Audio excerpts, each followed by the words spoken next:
Hello everyone, welcome to the Learn to Meditate Sahaja Yoga program, being hosted from Canberra. I can't see you all, but good to have you here. Yeah, the session today is Learn to Meditate. So I thought we could get into a little bit of theory. and then have a practical session, which is the what we call the process of self-realization, and then get into an actual meditation session. So man was born, and then there was fight for food. We got there. We as they say, we conquered the nature. It's a silly thing to say, but basically nature allowed us to permitted us to have food and so on, while making us feel that we have conquered her. And then the next stage of the evolution is having shelter, from hunter-gatherer to having a shelter, and then storing food. So it has always been about surviving the toughness of the nature. And then we moved to a next stage where we learned to hate people. So we had wars, and then the wars finished. They never finished, but the big wars finished. And then after that, we got into the industrial revolution, and then saw our success in the materialistic achievements. And then today we have, on principle, on paper, we have everything we need for most of us, or at least in the developing countries. You have a house, you have food to eat, children are fine, and yet we have this whole gap of feeling unsatisfied. Perhaps but perhaps the root cause of all these wars and stuff is some sort of dissatisfaction. So where to from here? I thought one slide would explain that a little bit better. We'll just have a look at that. So we often, we're very proud of getting from an ape stage to somebody who's walking. We lifted our neck and started to walk on our 2 feet and started to walk straight and so on. And then we have a choice. And that is the choice, where either from this stage where you're standing and you're pretty conscious of your successes and failures, and then you can become a QR code. Basically, everybody has a digital identity, and you're defined by your online life.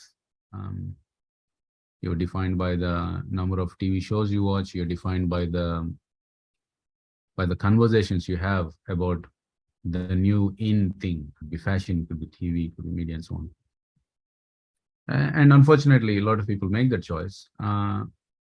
Perhaps there is another choice, that you start to realize that you have a subtle system which can be explored in great detail to achieve, could call fulfillment. And in the spiritual realm of things, it's called seeking. So perhaps people who have come to this session have made their choices. I want to explore that side. Perhaps you have tried the other choice already, and you still don't feel satisfied and happy. Then maybe there is more to it. And I think that's where in the 1970s, Shri Mataji entered and gave a way of exploring that side of us. And we call this the subtle system. We'll get into a bit of detail about the subtle system, but Shri Mataji in the 1970s decided in her grace that people should have a way of exploring themselves. More so because that was about the time where a lot of the so-called gurus were exploiting people in the name of spirituality. And there's no dearth of examples. Funnily, even today, there are those kind of people which exploit the seekers in making a bit of money and so on. If they make a bit of money, that's fine, I guess. You're conned. But once they start damaging your internal system, I think the damage sometimes cannot be erased for the rest of their lives. So Shri Mataji thought this is the time to do it. And in that, what she said was that this is a process that should be free, like the air we breathe, like the water we drink, like we enjoy the nature. So she prohibited anyone from making any kind of money from it. And that is why these programs are run by volunteers all over the world. The philosophy being, pass it on. People have learned it, benefited in all sorts of ways. In one sentence, if you say they benefited by keeping a balanced emotional, physical, and mental state. And obviously, when you can keep those three in balance, everything else in the rest is fine. It's just mere detail. So what did she actually tell, or what did she actually teach? So to start with, she taught us that there is something called a subtle system, as you're watching here. In that subtle system, there is motherly energy at the bottom of spine. In the triangular bone, you see that coil. In Sanskrit, it's called kundo. So Kundalini is the motherly energy within you who knows everything about you, the kind of person you are, your strengths, your weaknesses, your potential, and so on. And that Kundalini energy is manifested in a baby when they're born. And one character of that is that when this Kundalini is connected to the fontanel bone, which is where it should be connected to, you feel that thumping that you see in the fontanel bone of children or the babies. However, as we grow and we learn to live the mundane life, do's, don'ts, egos, superegos. Superego is what is described as the habits, you can say. That connection breaks off or becomes dormant. And for some people, it's dormant until they go to the grave. So when you learn to raise this motherly energy, she travels in the opposite direction of the gravity, clears all these energy centers from the catches that they may have, and achieve what we call is a self-realization. Now, each of these centers has qualities. So, for example, this is the second center the first center is the quality of innocence. Next is creativity, satisfaction, and so on. And you see that these energy centers are also represented in your fingers. So why is that important? It is important because this connection is what makes you your own doctor. If my system has an issue, and that issue could be a deep-rooted issue, and that issue could be a daily issue, like, I'm feeling a bit low today, or I'm feeling annoyed today, or somebody shouted at me, so I'm feeling a little bit insecure today. So these things can happen on a daily basis. And again, the reflection of those situations in your life can be felt on your fingertips. You can literally feel that on your fingertips. And then there is this energy channels, the center, left, and the right. Each energy channel represents different things. The center one is about the present. The left energy channel is about the past, and the right energy channel is about the future. So our life moves like a pendulum. Sometimes we're a little bit aggro. Sometimes we're a little bit depressed. And if we're always in that pendulum, then obviously all sorts of problems come. Families break, hearts fail, anger overrules, and it's more like a life where the horse is leading the rider rather than the rider asking the horse to move in the direction that he or she likes. So with a little process called self-realization, that magic might happen today for you. So if you could follow me in the process and just repeat the steps that I'm going to do with you. Let's see what happens. So first, we will put both our hands. We'll put both our hands on the lap. And then move our right hand in different ways. So left hand on the lap, your right hand goes to the heart first, and then to the left side of the left rib cage, and then where your leg meets the tummy, and then the left rib cage, heart, left side of the neck, the forehead, and then top of the head. All right. And let's do this while we have our eyes closed.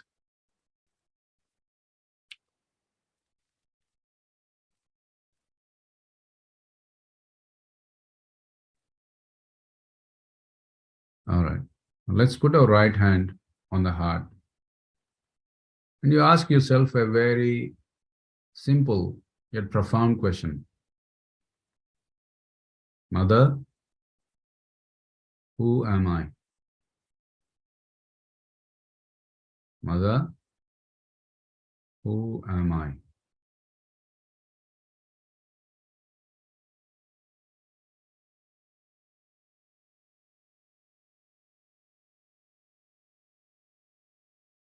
Put your hand on the left rib cage.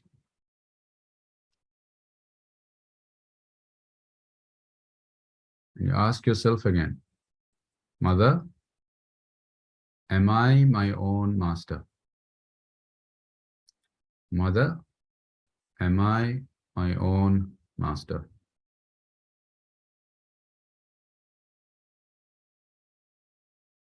Ask this several times while your eyes are closed.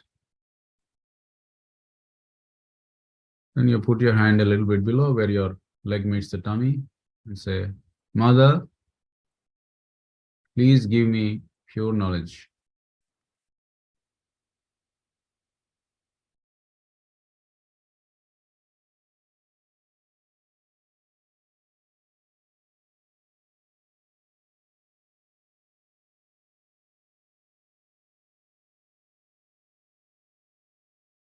Put your hand back to the tummy or the left side of the rib cage, and you say, Mother, by your grace, I am my own master. Mother, by your grace, I am my own master.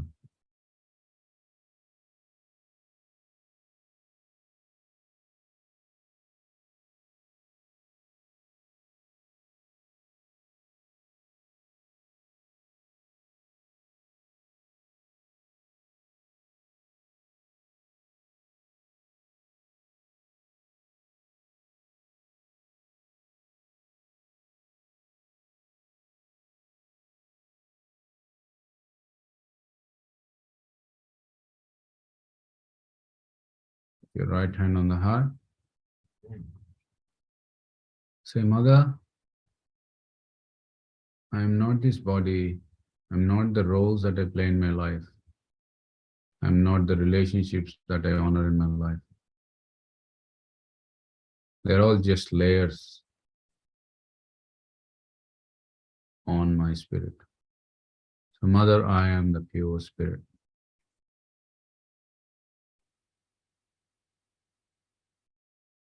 Put your right hand on the left side of the neck. Move your head towards your right shoulder. Say, Mother, I'm not guilty at all. Mother, I'm not guilty at all.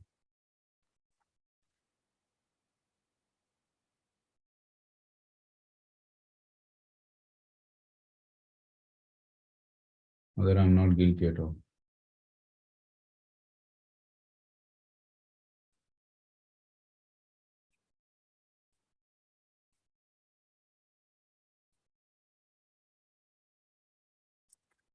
Put your hand on your forehead. And you say, Mother, take your glasses if you're wearing them.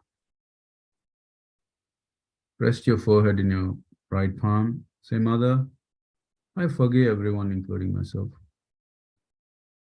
Mother, I forgive everyone, including myself. Mother, I forgive everyone, including myself.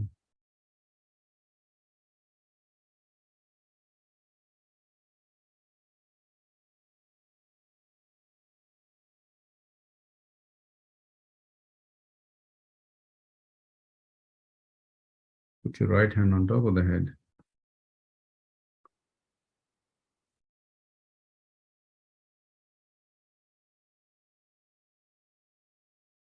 And here you ask with full sincerity, Mother, please give me pure knowledge. Mother, please give me pure knowledge. Mother, please give me pure knowledge. So I can have my self-realization. So Mother, please grant me my self-realization. Mother, please grant me my self-realization.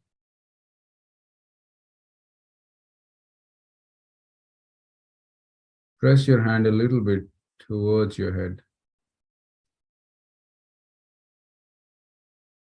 Keep your attention where your hand is touching your skull on the fontanel bone. Let your attention stay there.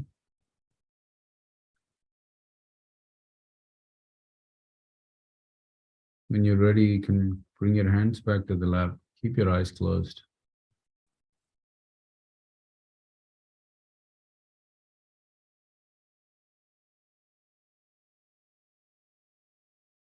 Let your life force stay on that point on top of the head where your hand is touching.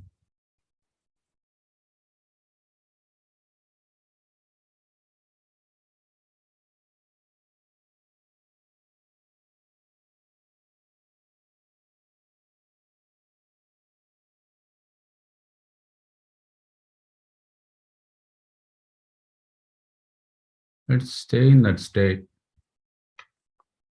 while I play some music.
We can slowly open our eyes.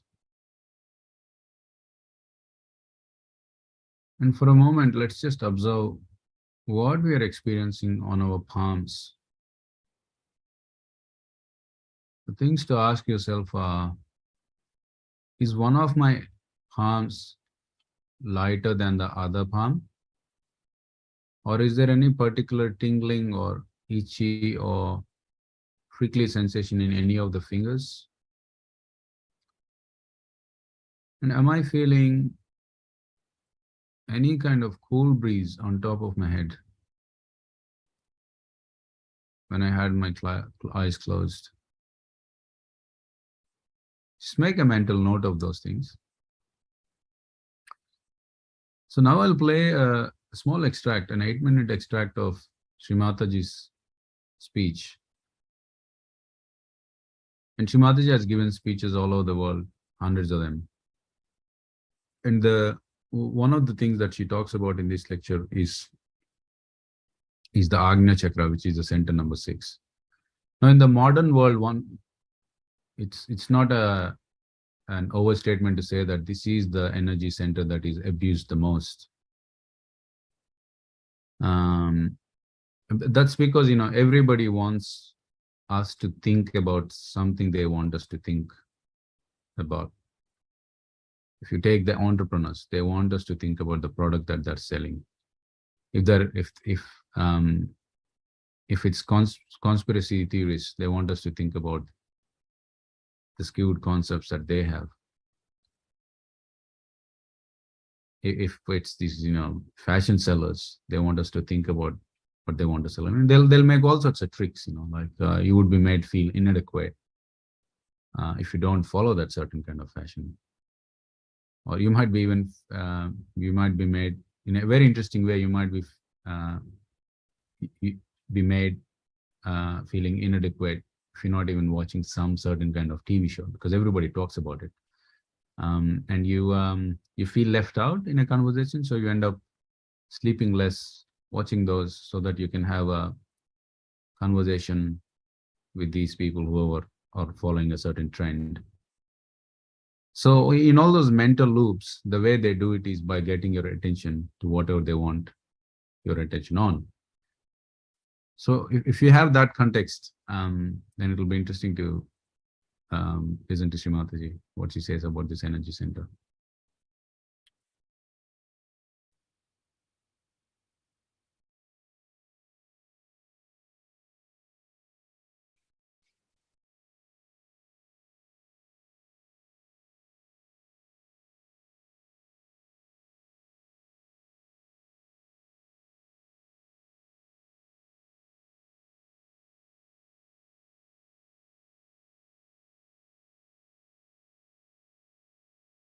Which represents, as you say, the third eye, whatever you may call it. It is between the optic chiasma, and it looks after the pituitary and the pineal body. And as a result, we have developed two institutions called ego and superego. The ego is the one which tells us, I have done it, I am doing this. Both these institutions are sucked in by the enlightenment of this center. And that's how the thing opens out. And all your karmas are sucked in. So there's no problem of karmas. Only human beings think that they are doing karma. They have no sense of sin. They are completely under the bondage of God. So in Sanskrit they are called as Pashu, means under the bondage. But we are the ones who have got freedom. That's why we think that we have done this and we have done that. We should not do this, we should not do that. But when the Kundalini rises and she awakens the center, then both these things are sucked in. And when they are sucked in, then you do not do any karmas anymore. You just are in a karma. You do everything. I mean, I travel, such a lot, and I have a family, and everything is there. But it's just happening. I'm just seeing it. I'm not doing anything as such. So when you are also awakened, there's no obligation. It's just happening. It is so.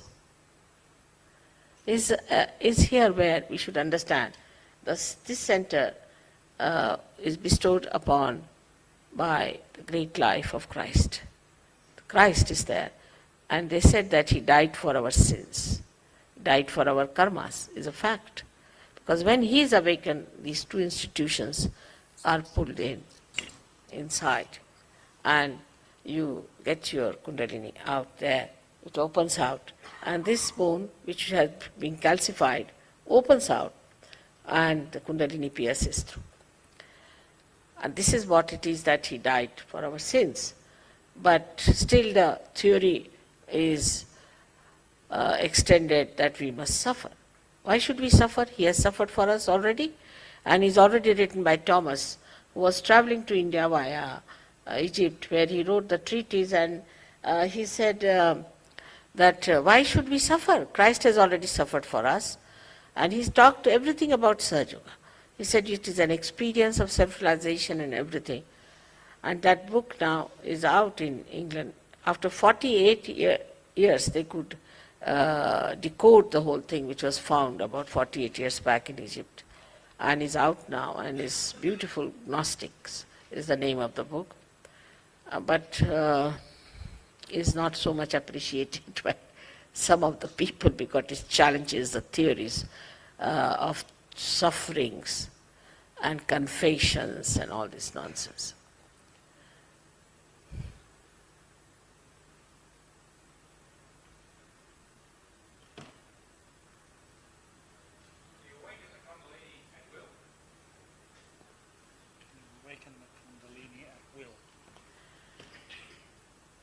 Me or you? You cannot awaken yourself. You see, you have to have one enlightened candle to enlighten another candle. This candle, which is not enlightened, cannot enlighten itself. But there's no obligation. But you can correct. Once it is awakened, you can correct it, you can develop it. First, only few hair-like strands of this energy come up and open the fontanelle bone area. And then this flow of Ru starts flowing on you, and it relaxes more of the centers. So more of these strands start coming up. So you can develop it at your will by understanding it. But you cannot enlighten yourself by yourself.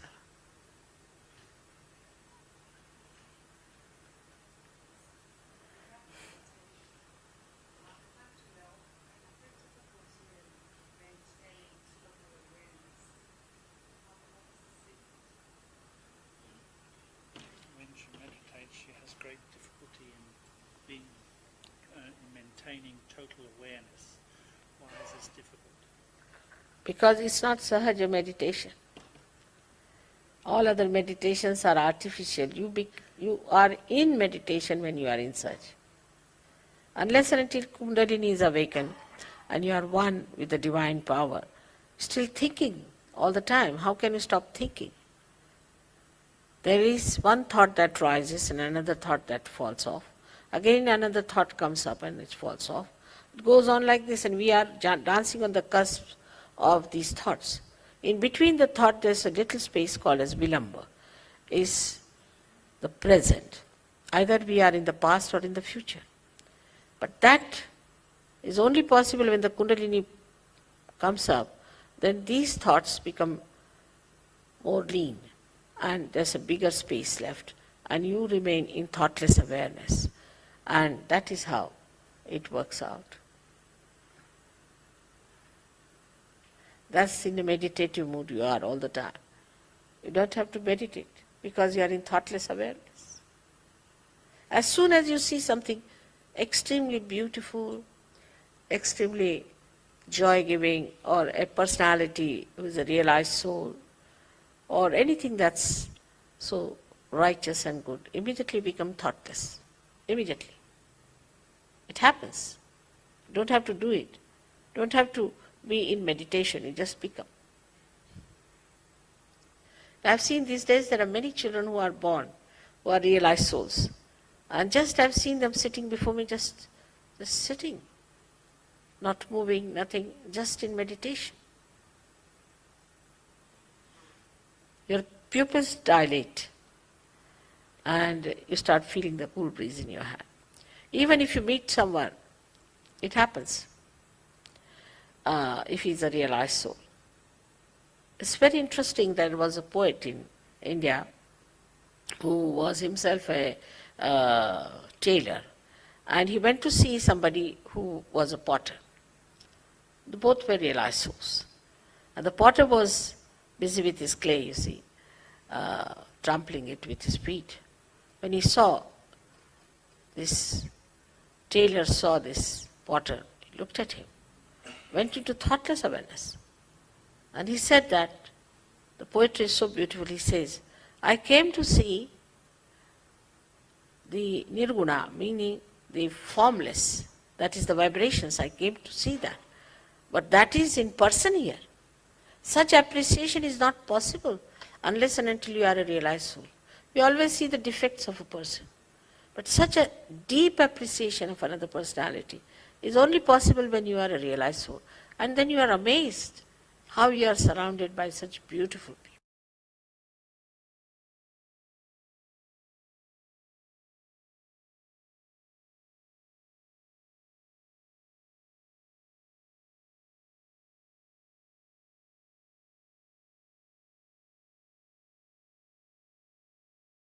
Now let's keep both our hands on our laps. Then close our eyes.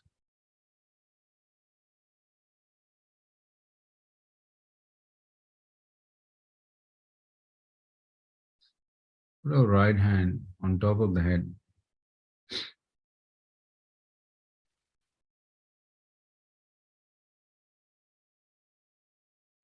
In our hearts, let's pray to the Mother Kundalini. Say, Mother, please help me to keep my attention on top of my head.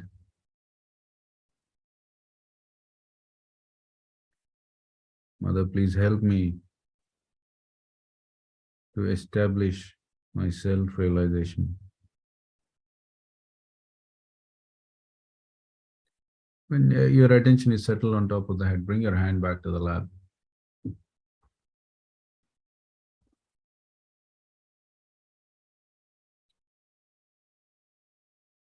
Keep your eyes closed. Once again, just to make a mental note of how you're feeling at the moment. Now drop your right hand towards Mother Earth, left hand on the lap.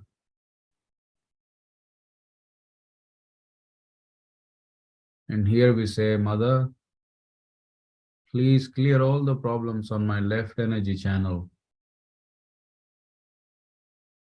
so all the negative emotions drop off from my system.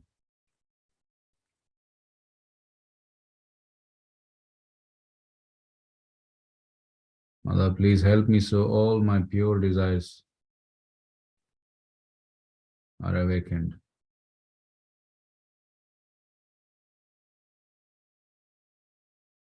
Mother, please help me so my spirit feels the joy.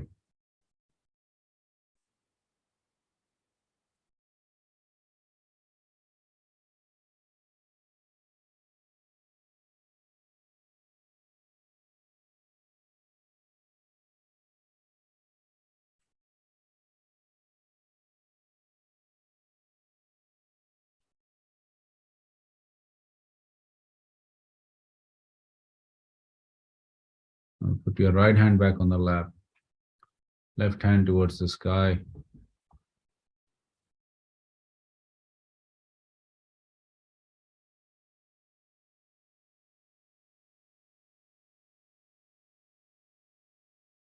And here you say, Mother, please clear all the problems in my right channel.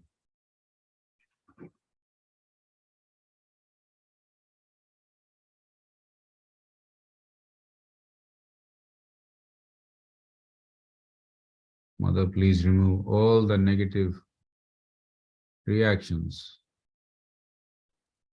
from my right channel.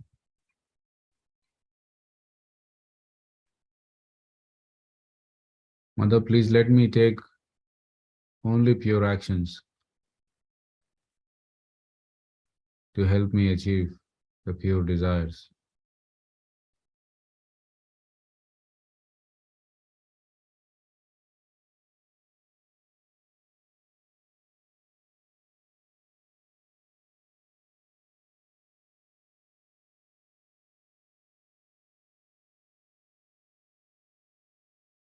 Mother, I am part and parcel of the whole.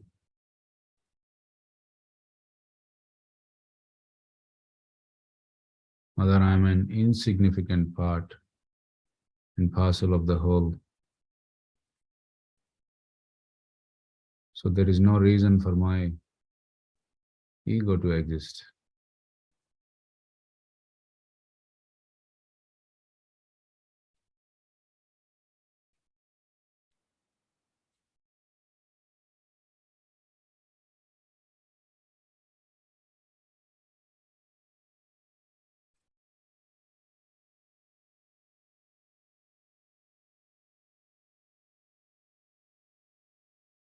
Mother, please let me remember that I am a part and parcel of the whole, and that I am connected to the divine through my mother Kundalini. Let's put our hand back on the lap, keep our eyes closed. Let's enjoy this state of meditation for a little bit.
So that's what we had for you. I'll stay around on Zoom if you have any questions. Otherwise, we'll see you next time. Thank you for turning up. Bye.